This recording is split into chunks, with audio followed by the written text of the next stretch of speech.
Welcome. I'm Buffy Briggs, And I'm Elizabeth Reinberg. and we are two daughters on dementia. Hi, today we're going to talk about vacations and how they can change over time.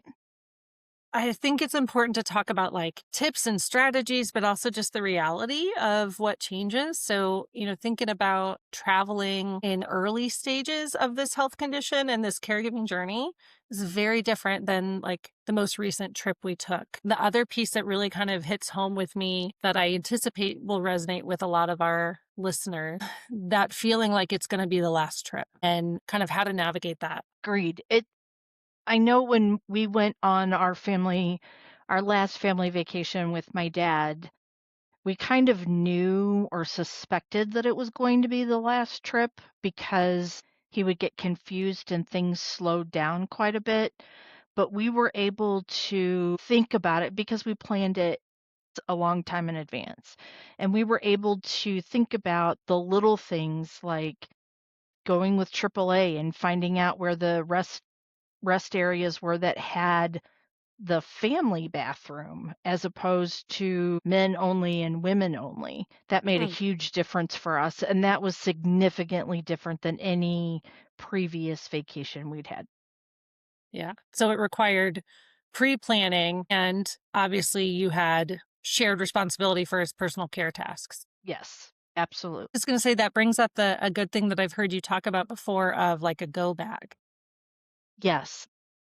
I think the go bag makes life so much easier for everyone. An extra set of clothes, an extra set of Depends, hand sanitizer, nitrile gloves or latex gloves, whichever you need, and a trash bag to put soiled things in, trash bag Yep. or two.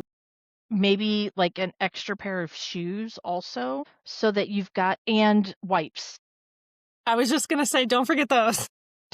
Don't forget the wipes. Yes. Yeah, I think the only other thing that I would add is if you have a loved one who has incontinence, you may already be using like a waterproof pad, whether it's disposable or washable. And definitely if I was taking a short trip, I'd use a washable disposable pad. If I'm taking a long trip, like driving from here to Ohio, I'm going to use disposable pads because there is not a high likely chance that we are going to be on the same wavelength of when she needs to change before an accident happens. And so having clothes like, pants and a top and maybe a jacket, maybe undergarments if it's a female, you can put those in a bag to be washed when you get there. But if you can eliminate one thing of the waterproof pad, that's what I would eliminate and just use disposable.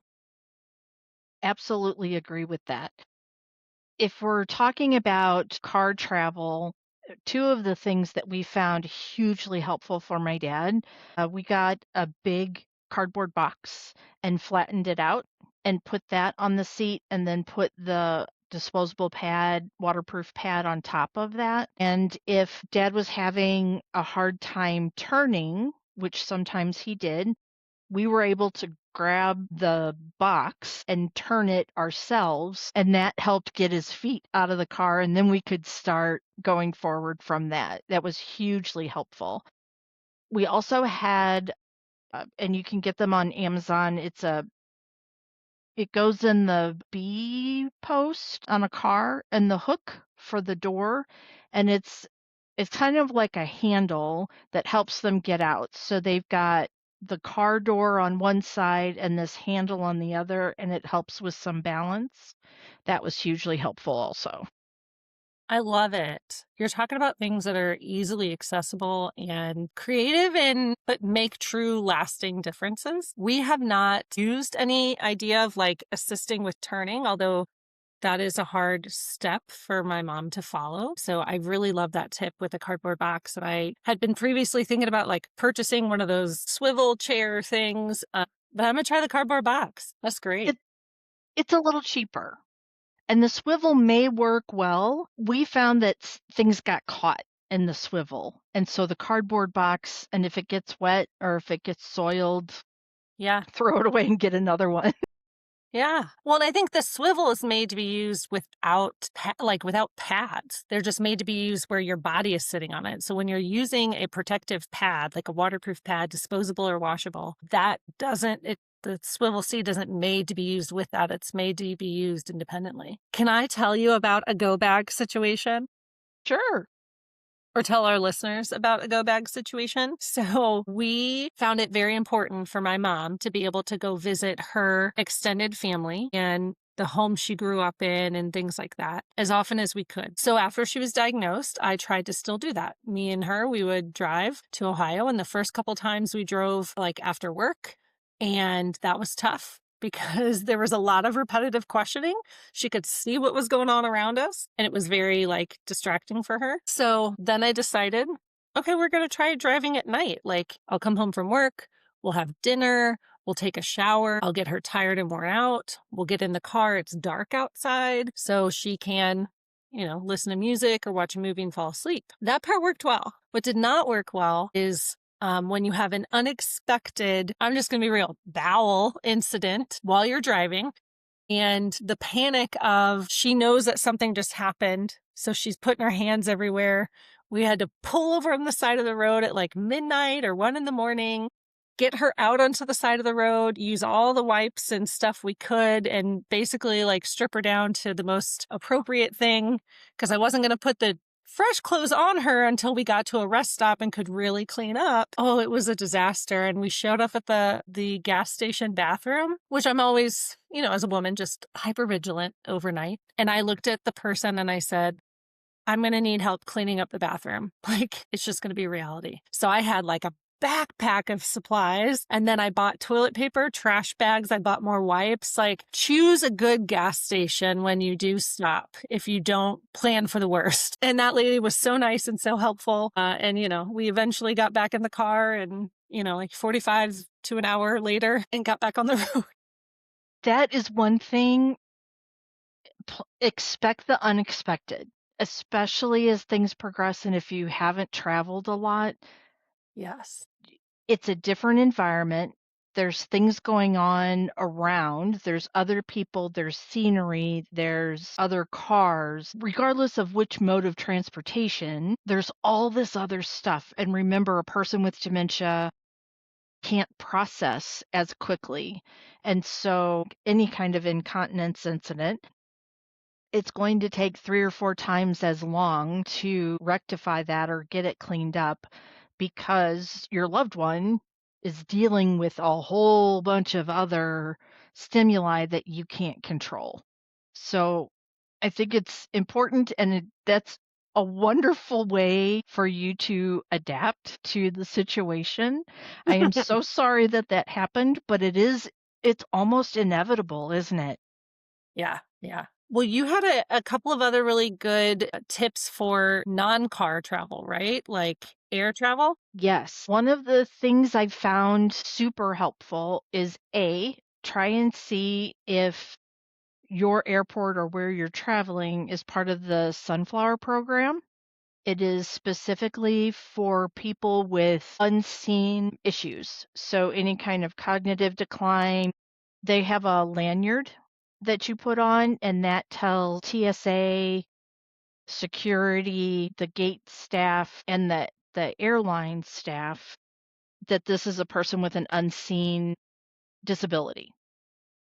The other thing I highly recommend is getting the chauffeur package, meaning having somebody pick you up at the door, take you to the gate, and then if you have a transfer from gate to gate in between, it reduces the walking, some of the confusion that can happen, and you can frame it as we're getting the chauffeur service. We're important peeps. We're it's not this isn't a disability thing. This is a privilege. It's a concierge kind of statement. So I highly recommend that and framing it that way. And you're talking about like not just a wheelchair, but when they have like the golf cart, it's basically like a golf cart inside of the airport, and they are getting people from gate to gate or from security through. Yes. Yeah. I have found that if you try to get somebody with dementia into a wheelchair, there's a mental glitch with that if they're not already using it. I don't need a wheelchair. I'm perfectly fine. I can walk on my own. But if it's a golf cart, that is completely different. And if it's couched as this is concierge service, we paid for this upgrade, that kind of thing, even though there's usually no charge for that sort of thing, it just makes it easier on the care partner and on the person with dementia. Yeah, it sounds like that idea of using the concept of concierge or an upcharge, like an upsell, saves dignity because everybody is using it. Anyone who is traveling with you is sitting in the golf cart. Whereas if you're using the wheelchair with an escort, typically only the person with the health condition is sitting in the wheelchair. Yeah. Exactly. The thing you mentioned about the sunflower symbol makes me also think about the Caregiver Club cards. So for people who aren't familiar, the Caregiver Club is a nonprofit in St. Louis, and they have cards you can order online that on one side have their logo, and on the other side say, "Please be patient. My loved one has dementia or my loved one has a health condition. I'm here to help." And you can discreetly hand that to the person who's standing next to you in security, the person who's sitting next to you, front of you, behind you on the airplane. And all like it's just such an immensely helpful card. And you can make your own too. You can. I had a client, they were traveling overseas and they were going to locations where English was not the first language. And so we did some research and we printed out the cards in the different languages and we made them in different colors. I used different color font so that they knew which was which easily when they went to grab them. And then on the other side, it said the same thing in English, so they could use them either way. And it just it made things so much easier for their trip. And they had no problems. Anytime they used them, when they would hand them out, people would read it and they were totally understanding. You know, they got so much more compassion Mm-hmm. and fewer of those stares, that what is wrong with you? Why is your person acting that way? All of Less that kind of judgment. stuff. Yeah. I think it maintains some dignity for the person with dementia also. Yeah. Air tags, because our people wander, right? And set things down like wallets or backpacks or go bags. And so having that air tag or something similar, doesn't have to be an air tag, Mm-hmm. in important things and on your person are so helpful. Um, they will give you a general location. They do not do elevations. So if you're going to be in a building, if you're going to a condo that's 18 floors, it's not going to tell you what floor they're on.